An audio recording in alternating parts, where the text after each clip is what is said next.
ಇವತ್ತಿನ ಅದ್ಭುತ ವಿಡಿಯೋಗೆ ನಿಮ್ಮೆಲ್ಲರಿಗೂ ಆತ್ಮೀಯ ಸ್ವಾಗತ. ಫ್ರೆಂಡ್ಸ್, ಈ ಕಥೆಯ ಮೂಲವು ಸ್ಕಂದ ಪುರಾಣದ ಶಿವರಾತ್ರಿ ಕಲ್ಪದ ಮಾಸ ಶಿವರಾತ್ರಿ ಮಹತ್ವದಿಂದ ತೆಗೆದುಕೊಳ್ಳಲಾಗಿದೆ. ಪ್ರತಿ ತಿಂಗಳು ಕೃಷ್ಣ ಪಕ್ಷದ ಚತುರ್ದಶಿ ತಿಥಿಯೆಂದು ಬರುವ ಶಿವರಾತ್ರಿಯನ್ನು ಮಾಸ ಶಿವರಾತ್ರಿ ಎಂದು ಕರೆಯಲಾಗುತ್ತದೆ.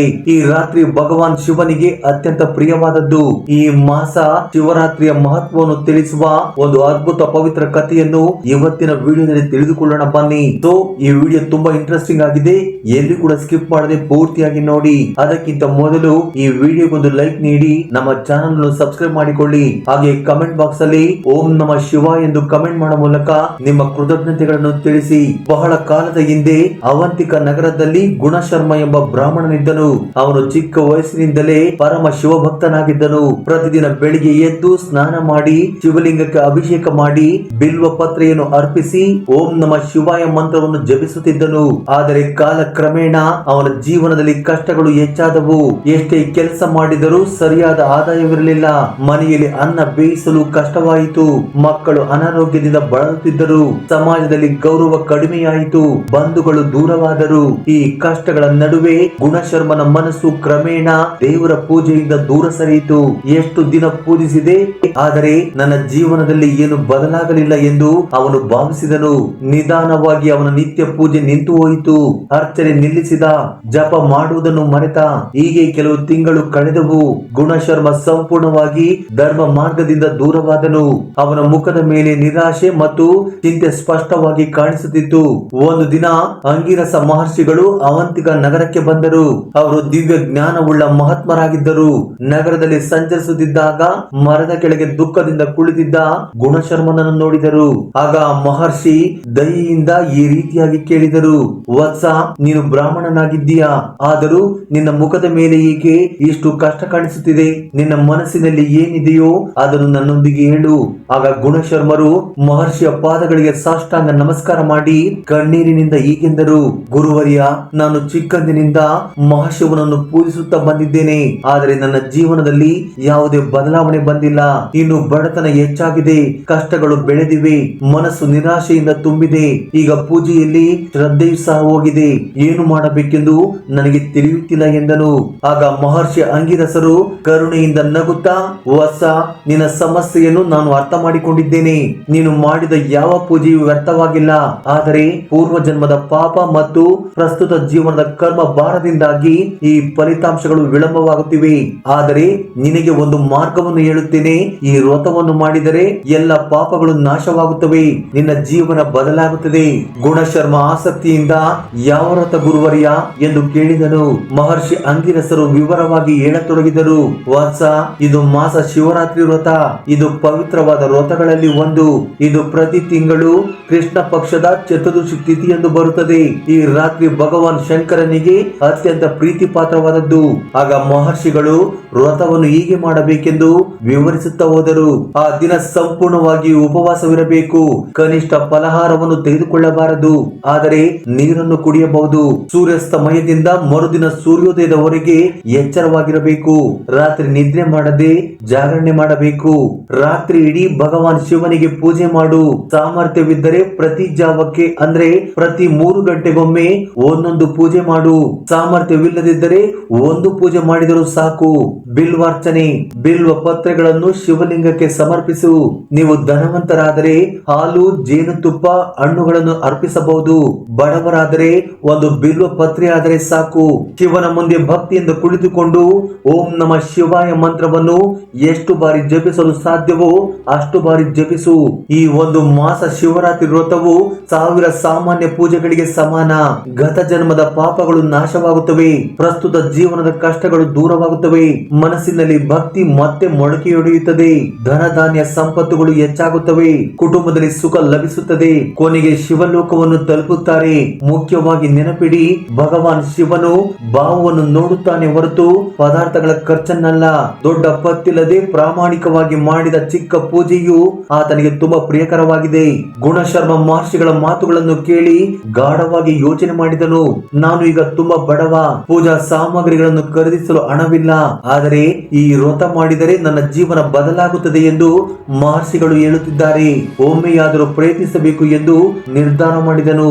ಮಹರ್ಷಿಗಳಿಗೆ ಮತ್ತೊಮ್ಮೆ ನಮಸ್ಕರಿಸಿ ನಮಸ್ಕರಿಸಿ, ಗುರುದೇವ, ನಿಮ್ಮ ಆಶೀರ್ವಾದದಿಂದ ಮುಂದಿನ ಮಾಸ ಶಿವರಾತ್ರಿಯಂದು ಈ ವ್ರತವನ್ನು ಖಂಡಿತವಾಗಿಯೂ ಮಾಡುತ್ತೇನೆ ಎಂದನು. ಅಂಗಿರಸ ಮಹರ್ಷಿಗಳು ಆಶೀರ್ವಾದಿಸಿ, ಶಿವನು ನಿನಗೆ ಸದಾ ಒಳಿತು ಮಾಡಲಿ ಎಂದು ಹೇಳಿ ಅಲ್ಲಿಂದ ಹೊರಟು ಹೋದರು. ಕೆಲವು ದಿನಗಳ ನಂತರ ಕೃಷ್ಣ ಪಕ್ಷದ ಚತುರ್ದಶಿ ತಿಥಿ ಬಂದಿತು.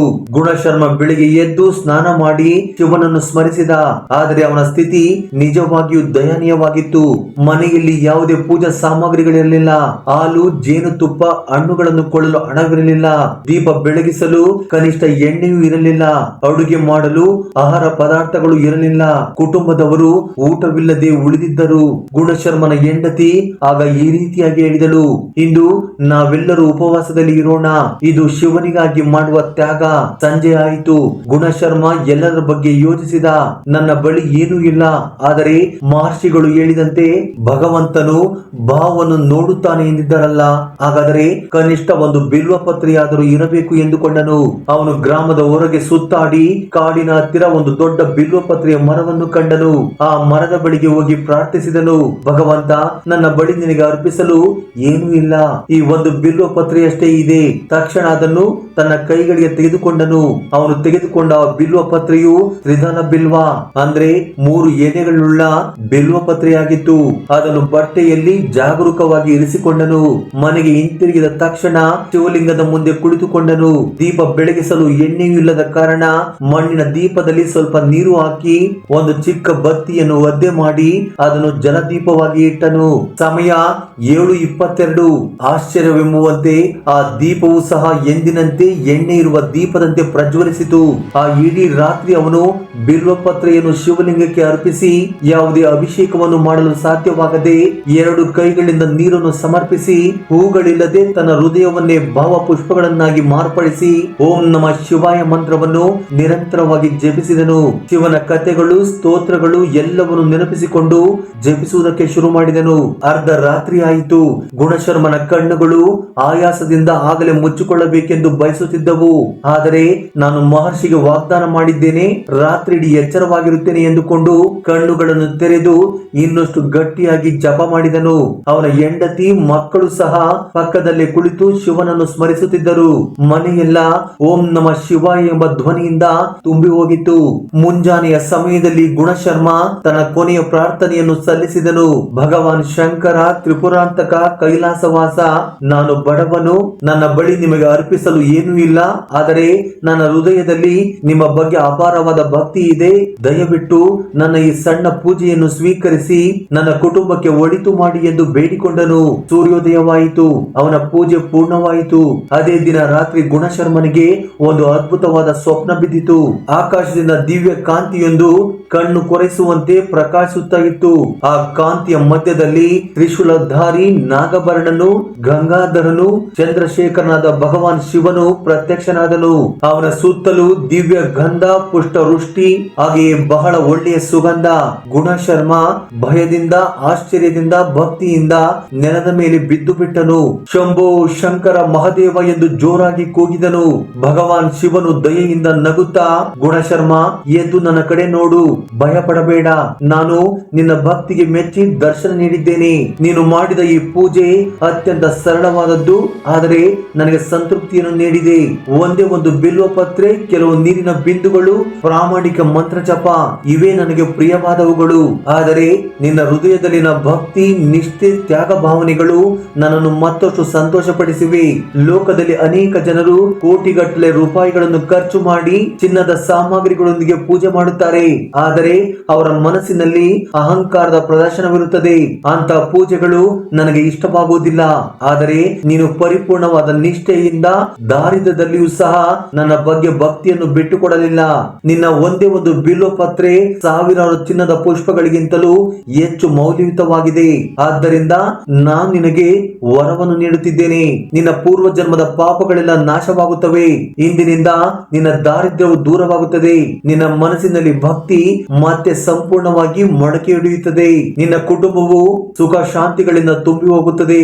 ನೀನು ಧರ್ಮ ಪ್ರಚಾರ ಮಾಡುವ ಗುರುವಾಗಿಯೂ ಸಹ ಪ್ರಸಿದ್ಧನಾಗುತ್ತೀಯಾ, ಕೊನೆಯಲ್ಲಿ ನೀನು ಕೈಲಾಸದಲ್ಲಿ ನನ್ನ ಬಳಿಗೆ ಸೇರಿಕೊಳ್ಳುತ್ತೀಯಾ. ಆದರೆ ಒಂದು ವಿಷಯ ವತ್ಸ, ಈ ಮಾಸ ಶಿವರಾತ್ರಿ ವ್ರತವನ್ನು ಪ್ರತಿ ತಿಂಗಳು ಮುಂದುವರಿಸು, ಇತರರಿಗೂ ಇದರ ಮಹಿಮೆಯನ್ನು ತಿಳಿಸು. ಯಾರಾದರೂ ಪ್ರಾಮಾಣಿಕವಾಗಿ ಈ ವ್ರತವನ್ನು ಮಾಡಿದರೆ ನಾನು ಅವರ ಎಲ್ಲ ಕೋರಿಕೆಗಳನ್ನು ಈಡೇರಿಸುತ್ತೇನೆ ಎಂದು ಭಗವಾನ್ ಶಿವನು ಮಾಯವಾದನು. ಗುಣಶರ್ಮನಿಗೆ ಬೆಳಿಗ್ಗೆ ಎಚ್ಚರವಾಯಿತು. ಅವನ ಮನಸ್ಸು ಪರಿವರ್ತನೆಯಾಗಿತ್ತು. ಕಣ್ಣುಗಳಲ್ಲಿ ಹೊಸ ತೇಜಸ್ಸು, ಹೃದಯದಲ್ಲಿ ಶಾಂತಿ, ಮನಸ್ಸಿನಲ್ಲಿ ಸ್ಪಷ್ಟತೆ. ಅನೇಕ ವರ್ಷಗಳ ನಂತರ ಮೊದಲ ಬಾರಿಗೆ ತಾನು ಆನಂದದಿಂದ ಇದ್ದನು. ಅಂದಿನಿಂದ ಅದ್ಭುತಗಳು ನಡೆದವು.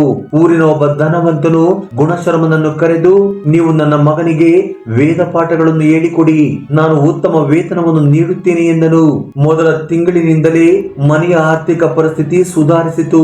ಮಕ್ಕಳ ಆರೋಗ್ಯವು ಸರಿ ಹೋಯಿತು. 6 ತಿಂಗಳಲ್ಲಿ ಗುಣಶರ್ಮ 20 ವಿದ್ಯಾರ್ಥಿಗಳಿಗೆ ವೇದಶಾಸ್ತ್ರಗಳನ್ನು ಹೇಳಿಕೊಡುತ್ತಿದ್ದರು. ಧನ ಸಂಪತ್ತು ಸಾಕಾಗುವಷ್ಟು ದೊರೆಯಿತು. ಮನೆಯನ್ನು ಉತ್ತಮವಾಗಿ ದುರಸ್ತಿ ಮಾಡಿಸಿದರು. 1 ವರ್ಷದಲ್ಲಿ ಗುಣಶರ್ಮ ದೊಡ್ಡ ಗೌರವವನ್ನು, ತಾನು ಉನ್ನತವಾದ ಗುರುವೆಂದು ಹೆಸರು ಪಡೆದರು. ಸುತ್ತಮುತ್ತಲಿನ ಗ್ರಾಮಗಳಿಂದ ಜನರು ಅವರ ಬಳಿಗೆ ಬರುತ್ತಿದ್ದರು. ಅವರು ಮಾಸ ಶಿವರಾತ್ರಿ ವ್ರತದ ಮಹಿಮೆಯನ್ನು ಎಲ್ಲರಿಗೂ ಹೇಳುತ್ತಿದ್ದರು. ಪ್ರತಿ ತಿಂಗಳು ಅವರು ವ್ರತವನ್ನು ಮಾಡುತ್ತಲೇ ಇದ್ದರು.